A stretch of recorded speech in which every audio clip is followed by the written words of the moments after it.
कक्षा 8वीं बोर्ड परीक्षा 2024। साथियों, कक्षा 8वीं की बोर्ड परीक्षाएं हैं वह मार्च अप्रैल में स्टार्ट होने वाली है। और यहाँ पे हम कक्षा 8 के लिए गणित का जो पेपर है वो देखने वाले हैं विद सॉल्यूशन। ये जो पेपर है दोस्तों, आपका बिल्कुल नया जो पैटर्न है इस बार उसके अकॉर्डिंग है वो यहाँ पे दे रहा हूँ। इसके अलावा दोस्तों मैंने एक पेपर आपको ऑलरेडी है वो सोल्व करा दिया है। और इसके अलावा इंग्लिश का, सामाजिक विज्ञान का, हिंदी का सभी पेपर है वो मैंने ऑलरेडी आपको सोल्व करा दिए हैं, तो आप उनको एक बार अच्छे से ज़रूर देख लेना।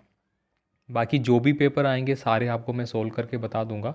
तो आपसे रिक्वेस्ट रहेगी कि इन सभी पेपर की जो पीडीएफ फाइल हो गई या फिर इन पेपर का आपको कहीं से लेना है तो वो आपको हमारे ऐप जो दिया गया है एजुकेशन लाइन, वहाँ से मिल जाएगा।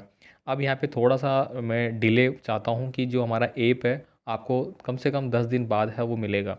तो इतने दिन अगर आप रुक सकते हैं तो ठीक है, वरना तो आपको जहाँ से लगे आप ले सकते हैं। तो चलिए फिलहाल इस वीडियो में हम कक्षा 8 का गणित का पूरा पेपर है वो सोल्व करके देख लेते हैं। आपको पता है कि टोटल पूर्णांक 80 नंबर का 2.5 घंटे का आपका पेपर रहने वाला है और बिल्कुल लेटेस्ट न्यू पैटर्न पे है। तो इन सभी प्रश्नों को आपको अच्छे से देखना होगा और साथ ही साथ खुद से भी इन पेपर के प्रश्नों को अच्छे से हल करके देख लेना है, ताकि एग्ज़ाम में आपको अच्छे अंक मिल जाएंगे। ये मैं दावे के साथ 100% श्योरिटी के साथ कहूँगा कि अगर आपने इन पेपरों को अच्छे से पढ़ लिया तो आपको फेल होने से, मेरिट में आने से कोई नहीं रोक सकता। यहाँ पे देखिए पहला क्वेश्चन से अपन स्टार्ट करेंगे। साहचर्य गुणधर्म लागू होता है। तो देखिए साहचर्य जो गुणधर्म है वह जोड़ या घटाव में लागू होता है, गुणा और भाग में, गुणा जोड़ और गुणा में, घटाव और भाग में। तो कौन सा ऐसा पद्धति है जिसमें कि साहचर्य गुणधर्म लागू होता है? तो मैं चाहूँगा कि इस प्रश्न का जो पहला ही क्वेश्चन मैंने पूछा है इसका आप ज़्यादा से ज़्यादा कमेंट करें कि कौन सा इसमें लागू होगा। ठीक है, देखता हूँ कि कितने विद्यार्थी कमेंट करते हैं। नेक्स्ट देखिए यहाँ पे अगला क्वेश्चन है, क्वेश्चन नंबर 2 है। यहाँ पे पूछा जा रहा है कि 1000 का घनमूल क्या होगा। मैंने ऑलरेडी दोस्तों लास्ट वीडियो में बहुत अच्छे से आपको बताया था कि घनमूल, एक तो आपका घन और एक होता है आपका घन मूल। दोनों को आपको बहुत अच्छे से समझना होगा क्या होता है। घन तो वो होता है कि उसी संख्या को उसी संख्या से 3 बार गुणा करना, ठीक है। और घन मूल वो होता है कि उस संख्या का 3 बार गुणा करने के बाद जो संख्या आई है तो वो पहली संख्या क्या थी वो ज्ञात करना, मूल ज्ञात करना। समझ गए? अब यहाँ पे देखिए 1000 दिया गया है। अब मैं देखिए एक को, अगर एक को 3 बार गुणा करूँगा तो एक ही आएगा, तो मतलब ये तो मेरा हो ही नहीं सकता। 100 को मैं दोस्तों यहाँ पे 2 बार भी गुणा किया तो देखिए कितनी जीरो चली गई, 2 और 2 4, मतलब 10,000 तो ऑलरेडी बन गया, जबकि तो 1000 है तो ये भी नहीं होगा। अब ये बड़ी संख्या तो वैसे ही नहीं हो सकती, तो सीधा सीधा हमारा आंसर आता है 10। देखिए 10 को अगर मैं 2 बार गुणा करूँगा तो ये बन जाएगी वर्ग, ठीक है। और इसको एक बार और गुणा करूँगा तो ये बन जाएगी मेरी घन, ठीक है। अब यहाँ पे देखिए 10 को 3 बार गुणा करने पे मेरा 1000 आ रहा है, इसका मतलब इसका घन मूल क्या बन जाएगा मेरा 10। मूल संख्या तो 10 ही थी ना, मूल संख्या 10 थी, 3 बार गुणा करने पे 1000 आई तो वो घनमूल बन गई, ठीक है। तो इसे आपको ध्यान रखना है। तो यहाँ पे मेरा ऑप्शन नंबर क्या हो गया, ए हो गया। उम्मीद करता हूँ कि आगे कोई भी विद्यार्थी इस प्रश्न को गलत नहीं करेगा। नेक्स्ट देखिए यहाँ पे, यदि किसी टीवी का मूल्य है वो 10,000 रुपये है और उस पर बिक्री कर है वो 4% हो तो टीवी का मूल्य क्या होगा। बिल्कुल आसान क्वेश्चन है। यहाँ पे आपको 10,000 दिया गया है तो 10,000 आपको लिख लेना है, ठीक है। ये आपने लिखा, इकाई, दहाई, सैकड़ा, हज़ार, 10,000, 4 जीरो लगा ली। अब कह रहा है कि 4% इस पर बिक्री कर लगा दिया, 4% लगा दिया। 4% लगा दिया मतलब जो जब भी आपकी परसेंटेज की बात होती है जब भी, तो हमें क्या करना होता है, जो दिया गया है उसके बटे में 100 लगाना होता है। लगा लिया। अब 2 जीरो से हमने यहाँ पे 2 जीरो काट ली, ठीक है। अब ये कितना बन गया, 100 बन गया। और ये कितना बन गया, 4। अगर मैं 4 को 100 से गुणा करूँगा तो कितना आएगा मेरे पास, 400, ठीक है। मतलब 4% अगर उसने इंक्रीज किया है, बिक्री कर को बढ़ाया है, तो कितने रुपये बढ़े हैं उस पर, 400 रुपये। अब देखिए वहाँ पे पहला मूल्य क्या था उसका, 10,000, और 400 रुपये उसके और बढ़ गए। अब ये कितना बन गया भाई, 10,400। अब ऐसी संख्या देखनी है जिसमें 10,400 लिखा हुआ है, वो आपका सही आंसर है। तो यहाँ पे देखिए पहला ही ऑप्शन हमारे लिखा गया है, तो ये मेरा करेक्ट आंसर हो गया। नेक्स्ट देखिए 5 किलोग्राम शक्कर का मूल्य है वो 240 रुपये है। तो यहाँ पे 1 किलोग्राम शक्कर का मूल्य आपसे पूछा गया है। अब सीधी सीधी इस प्रकार के प्रश्नों में क्या करना है, मेरे को 5 किलो का दे दिया गया है, एक का निकालना है तो 5 का भाग दे देंगे, जितना दिया गया है उतने का भाग दे देना है। भाग दिया, 5 चौक 20, 4 बच गए, 5 घंटे 40, मतलब 48 रुपये क्या हो जाएगा, 1 किलो का भाव है। तो यहाँ पे देखिए 48 है क्या, बिल्कुल पहले ही ऑप्शन में 48 दिया गया है, तो ये बिल्कुल आपका सही आंसर बन जाता है। नेक्स्ट देखिए यहाँ पे क्वेश्चन नंबर जो 5 है, यहाँ पे देखिए आपको दिया गया है एक्स वाई, वाई जेड और जेड एक्स, इसका गुणनफल ज्ञात करना है। अब देखिए इसको आसान है बहुत, एक मतलब एक 10 सेकंड में आप इसका आंसर ला सकते हैं। कैसे? देखिए यहाँ पे आप देखेंगे एक्स पहली संख्या में है और लास्ट की संख्या में, वाई पहली में है और दूसरी में है, जेड तीसरी में है और सेकंड में है। मतलब कुल मिला के एक्स वाई जेड है वो दो दो बार लिखे गए हैं। तो सीधी सीधी बात है, मैंने दो लगा लिया और बाकी एक्स वाई और जेड लिख दिया। तो ये क्या हो गया? ये जेड है, सॉरी। तो ठीक है, तो ये मेरा आंसर बन गया कि सभी संख्याएं दो दो बार है। तो ये मेरा आंसर बन गया। इनका मैं गुणा लगा दूँ चाहे नहीं लगाऊँ, बात एक ही होती है, गुणे में ही रहती है। ठीक है, तो पहला ही आंसर मेरा सही आंसर बन गया है। प्लस तो करना ही नहीं है, गुणनफल पूछा है तो जोड़ कहाँ से आएगा भाई? स्क्वायर भी नहीं होगा ये। ठीक है, अब यहाँ पे देखिए क्यूब तो होगा ही नहीं है। अब देखिए यहाँ पे अगला है, एक समबाहुभुज की कितनी भुजाएं होंगी यदि बाह्य कोण की माप 24 डिग्री है। दोस्तों ये प्रश्न आपको रट लेना है, ये प्रश्न आपका 1000% परीक्षा में आएगा ही आएगा। इतनी छोटी के साथ बता रहा हूँ कि जितने भी पेपर मैंने देखे हैं वो आपने हाफ ईयरली दिए होंगे, तो हाफ ईयरली में भी ये प्रश्न लगा, मतलब मैक्सिमम जगह पूछा गया है, इसलिए मैं छोटी के साथ बताता हूँ। अब देखिए यहाँ पे हमें क्या करना है, कोई भी समबाहुभुज की, अगर मैंने पहले बात करी थी कि उसकी भुजाएं अगर आपको ज्ञात करनी है और टोटल एक कोण दे दिया गया है, तो टोटल कोण हमेशा 360 डिग्री होता है। एक कोण का मान हमें 24 डिग्री दे दिया गया है, बटे में 24 लिख लेना है। अब इसको काटना है, मैंने 12 से काटा, 12 36 और 12 दूना 24, तो ये कितना बच गया? 30। अब 2 से काटा तो कितना हो गया? 15। तो 15 मेरा सही आंसर होगा। 15 कहाँ है? ये रहा। ऑलरेडी मैंने सेम क्वेश्चन आपको पहले ही बता रखा है। 2-3 पर्सन ऐसे हैं जो कि सेम है और परीक्षा में आ भी चुके हैं, पिछली बार बोर्ड परीक्षा में ये आ चुके हैं। अब देखिए यहाँ पे अगला जो प्रश्न आपके आते हैं, इनका क्या कह रहा है? अति लघुतात्मक प्रश्न है। ठीक है, देखते हैं भाई। पूर्ण घन संख्या 15625 के घनमूल का इकाई अंक कितना होगा? अब देखिए यहाँ पे ये संख्या दी गई है आपको, पूर्ण घन संख्या है ये। घन संख्या का मतलब क्या हो गया कि ये कोई ऐसी संख्या है जिसको 3 बार गुणा करने के बाद ये संख्या आई है। अभी कह रहा है कि घनमूल का इकाई अंक क्या होगा। इसका जो मूल संख्या थी उसका इकाई अंक क्या होगा, तो उसका इकाई अंक 5 होगा। सीधा सीधा मैंने निकाल लिया। क्यों निकाल लिया?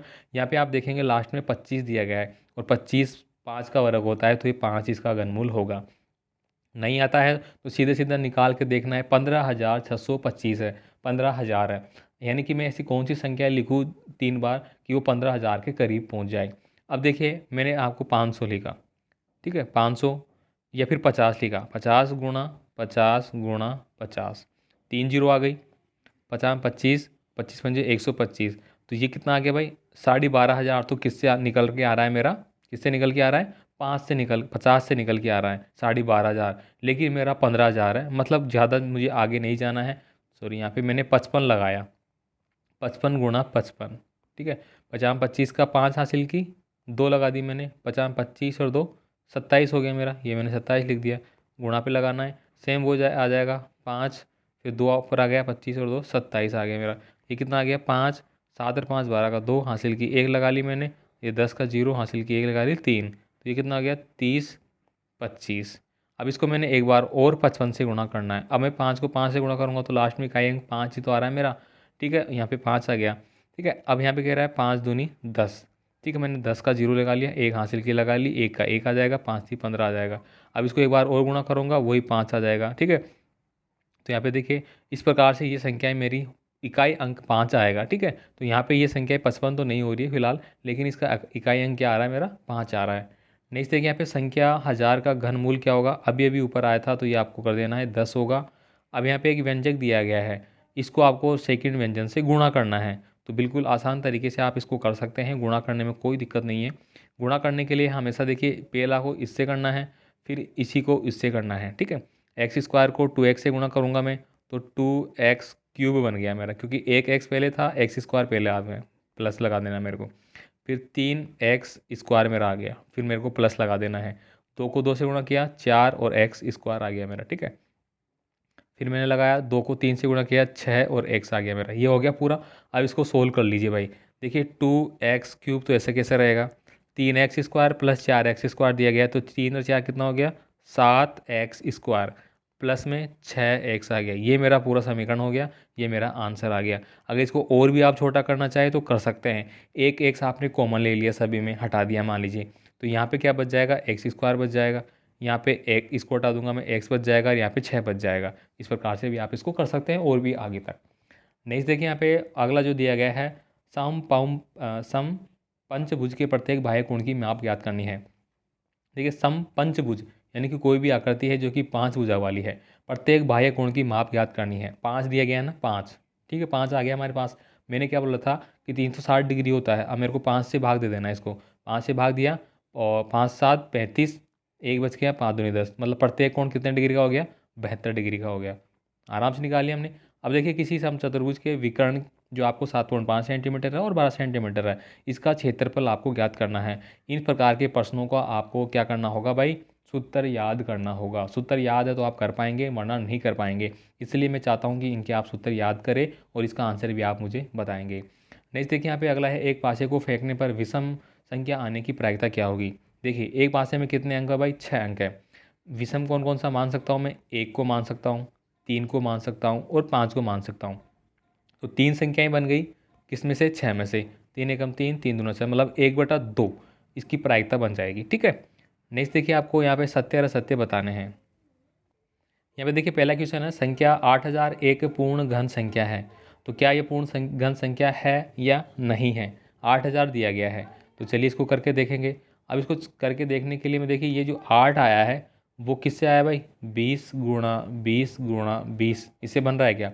तो मैं देखिए 3 जीरो लगानी है, 3 जीरो थी मैंने लगा ली, 2 दूनी 4, 4 दूनी 8, मतलब 8000 बन गया। मतलब कुल मिला के 20 का क्या आ रहा है, एक पूर्ण वर्ग संख्या है क्या। लेकिन ये तो घन हो गया, ये पूछ क्या रहा है, वर्ग संख्या। तो चलिए वापस से दोबारा करते हैं। तो मैंने किया 40 से, 40 × 40 किया, 2 जीरो आ गया, 416, ये तो 1600 आ गया, ये तो 8000 है, ये भी नहीं बेटा।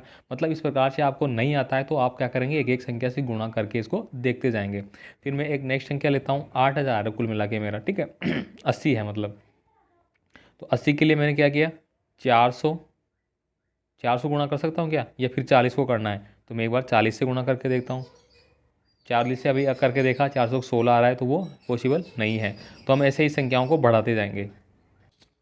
तो साथियों यहाँ पे कह रहा है, तो यहाँ पे हमने देखा कि इसके आसपास की संख्या अगर मैं 90 से गुणा करता हूँ तो देखिए 2 जीरो आ गया, 9 नाम कितना आ गया, 81, मतलब 8100 आ रहा है।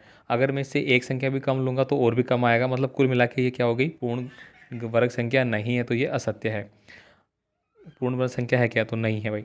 संख्या 1057 एक पूर्ण वर्ग नहीं है, इसको भी हमें करके देखना होगा। अब 1057 दिया गया है वर्ग के लिए, ठीक है। तो वर्ग के लिए हमने फॉर्मूला लगाना है, जो भी कोई भी संख्या होगी उसको 2 बार गुणा करना है। तो यहाँ पे मैंने देखा 1000 लाना है मेरे को कुल मिला के, ठीक है। तो 10 से तो 100 ही होता है। अगर मैं यहाँ पे याद करूँ, क्या करूँ, 30 करूँ तो 30 का 900 होता है मेरा, ठीक है। अब 900 से ऊपर लाना है मेरे को, ठीक है। तो 900 से ऊपर मैंने जैसे ही लाया तो यहाँ पे मेरा क्या हो जाएगा, एक बार। तो साथियों ये जो संख्या दी गई है आपको सेकंड नंबर की, ये एक पूर्ण वर्ग नहीं है, तो बिल्कुल सत्य बात है, ये पूर्ण वर्ग संख्या नहीं है। क्योंकि दोस्तों अगर हम देखेंगे यहाँ पे 33 को मैंने 33 से गुणा किया, ठीक है। तो 3 3 9 और 3 3 9, फिर यहाँ पे 3 3 9 और 3 3 9। अब 9 आ गया, 9 दूनी 18 का 8 आ गया, असल की 1 हो गई, तो 1000 कितना हो गया, 89, जबकि 1057 है। जैसे इसको मैं कम करूँगा, 32 से गुणा करूँगा तो 1024 ही आएगा। तो दोनों में ये फिट नहीं हो रही है, तो कुल मिला के ये क्या हो गई, एक पूर्ण वर्ग संख्या नहीं है। यहाँ पे संख्या दी गई आपको 6 8 10, पाइथागोरस त्रिक कहलाती है क्या, तो बिल्कुल कहलाती है। ये किस पे नियम पे लागू होती है, इस प्रकार से वर्ग सॉरी त्रिभुज का जो नियम होता है उस पर लागू होती है। इसको अपन बोलते हैं आधार, इसको बोलते हैं अपन लंब और इसको बोलते हैं अपन कर्ण, ठीक है। अब देखिए यहाँ पे अगर कितना है मेरा 3, यहाँ पे कितना है 4, तो ये मेरा 5 हो जाएगा। तो ये क्या होगी, पाइथागोरस प्रमेय पे ये लागू होती है, ठीक है। मतलब कैसे, देखिए अगर इसका स्क्वायर किया मैंने 416, 3 का स्क्वायर किया प्लस 9, 9 और 16 कितना हो गए 25, 5 का वर्ग कितना होता है 25, तो इसको फॉलो कर रहा है। तो यहाँ पे भी यही कह रहा है। यहाँ पे मैंने बना के बता देता हूँ, आपको समझ में आ जाएगा। एक संख्या मान लीजिए मेरी 8 है, ये मेरी 6 है और ये 10 है। अब ये जो विकर्ण होता है ये क्या होता है मेरा, कर्ण स्क्वायर बराबर क्या होता है, रूट बराबर लंब स्क्वायर प्लस आधार स्क्वायर, ये तो आपको पता ही है।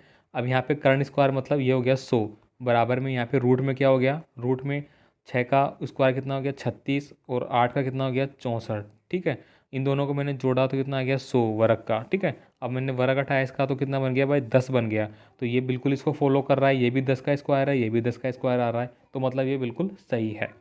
अब देखिए यहाँ पे संख्या 1225 का वर्गमूल 35 होता है क्या, तो ये आपको गुणा करके देखना पड़ेगा, ठीक है। तो इस प्रश्न का भी आंसर मैं चाहता हूँ कि आप मुझे कमेंट करके बताएंगे, जिससे कि आपको थोड़ा सा एक्सरसाइज हो जाएगी। आगे देखिए यहाँ पे अगला है, 25 विद्यार्थियों में से 72 विद्यार्थी गणित में अच्छे हैं, कितने विद्यार्थी गणित में अच्छे नहीं हैं।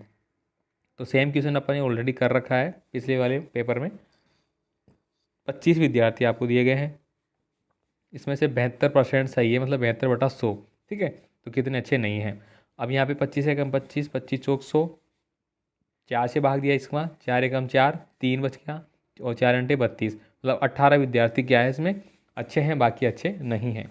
नेक्स्ट देखिए यहाँ पे, यदि किसी वस्तु का अंकित मूल्य 600 रुपये है, उस पर दुकानदार 100 रुपये बट्टा काटता है, वस्तु का विक्रय मूल्य ज्ञात कीजिए। तो यहाँ पे देखिए बट्टा काटता है वो, ठीक है, मतलब 600 रुपये है और इसमें क्या कर रहा है वो 100 रुपये का बट्टा दे रहा है आपको, मतलब छूट दे रहा है, तो वो कितनी हो गई आपकी 500 रुपये की हो गई। ठीक है, तो अंकित मूल्य इसका आपको निकालना है।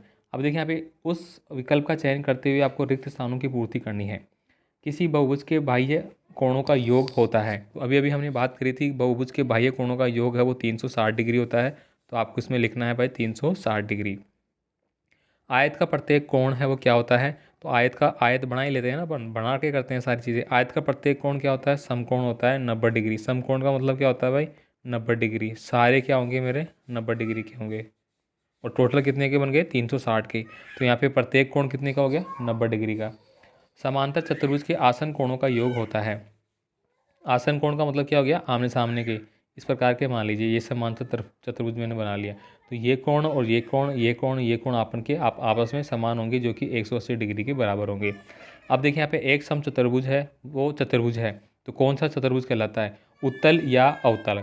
एक सम चतुर्भुज का मतलब क्या हो गया जिसकी सारी चीज़ें समान है, तो वो क्या कहलाएगा उत्तल कहलाएगा या अवतल कहलाएगा। तो इसमें मुझे भी थोड़ा डाउट है, तो मैं आपको अगर इसको आता है तो आप मुझे बता देना भाई। अब देखिए यहाँ पे पाई चार्ट आपको पूछा जाएगा। पाई चार्ट में देखिए वाहन चालकों की विभिन्न गतिविधियों को दर्शाया गया है। पाई चार्ट की सहायता से निम्नलिखित प्रश्नों की आपके आंसर देना है। यहाँ पे देखिए यातायात नियमों की अवहेलना करने पर कितने प्रतिशत दुर्घटना हुई थी।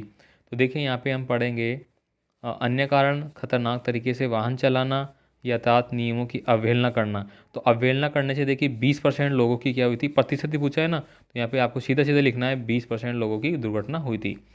खतरनाक तरीके से वाहन चलाने के लिए कितने प्रतिशत दुर्घटना हुई थी, तो देखिए 10%, ये लिख रहा है यहाँ पे खतरनाक। ठीक है, देख के करना है, कोई दिक्कत नहीं है। सबसे अधिक दुर्घटनाएं वाहन चालक की किस गलती से हुई थी, तो इसमें सबसे ज़्यादा क्या है भाई 30% है, जो कि वाहन गति तेज़ चलाने से हुई है। तो आप यहाँ पे लिख देंगे इसमें कितनी 30%, जो कि तेज़ गति से हुई थी।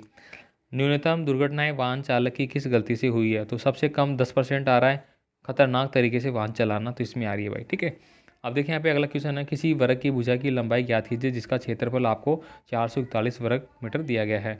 441 वर्ग मीटर दिया गया है, उसकी वर्ग की भुजा ज्ञात करनी है। अब वर्ग की चारों भुजाएं क्या होती है, समान होती है। क्षेत्रफल क्या हो गया वर्ग का, भुजा स्क्वायर, मतलब वो संख्या क्या है खुद से स्क्वायर हो रही है। 441 जो आया है मेरा, वो किसी का वर्ग संख्या है कुल मिला के। ठीक है, अब 441 किसका वर्ग है, देखिए 11 का करूँगा मैं तो 121 आता है मेरा, तो यहाँ पे 21 का करूँगा मैं। 21 को 21 से गुणा किया, 21 से कम 21, ठीक है, हासिल की 2 लग गई, 21 दूना 42 और 2 44, 441 बन गया। मतलब वो वर्ग की भुजा क्या हो गई 21 सेंटीमीटर आ गई मेरी, कितनी 21, तो यहाँ पे आपको लिखना है 21। ठीक है, नेक्स्ट देखिए यहाँ पे मान आपको ज्ञात करना है इसका, जो कि आप इजीली कर पाएंगे। देखिए कैसे करना है, इसकी पावर दी गई है, इसकी भी पावर दी गई है, लेकिन संख्याएं आपको देखनी है। हमेशा देखते ही आपको क्वेश्चन हल करना नहीं लगना चाहिए, थोड़ा सा उसको समझिए। देखिए इसमें क्या है 2/3 की पावर 5 है, प्लस 2/3 की पावर 3 है, ये भी 2/3 है, ये भी 2/3 है। इस कंडीशन में क्या होगा कि आधार मेरे क्या हो गए, आधार मेरे क्या हो गए भाई समान हो गए। अगर आधार मेरे समान है तो घातें जुड़ जाती है, तो मेरे को क्या लिखना है 2/3 की पावर 5 और 3 8 बन गया।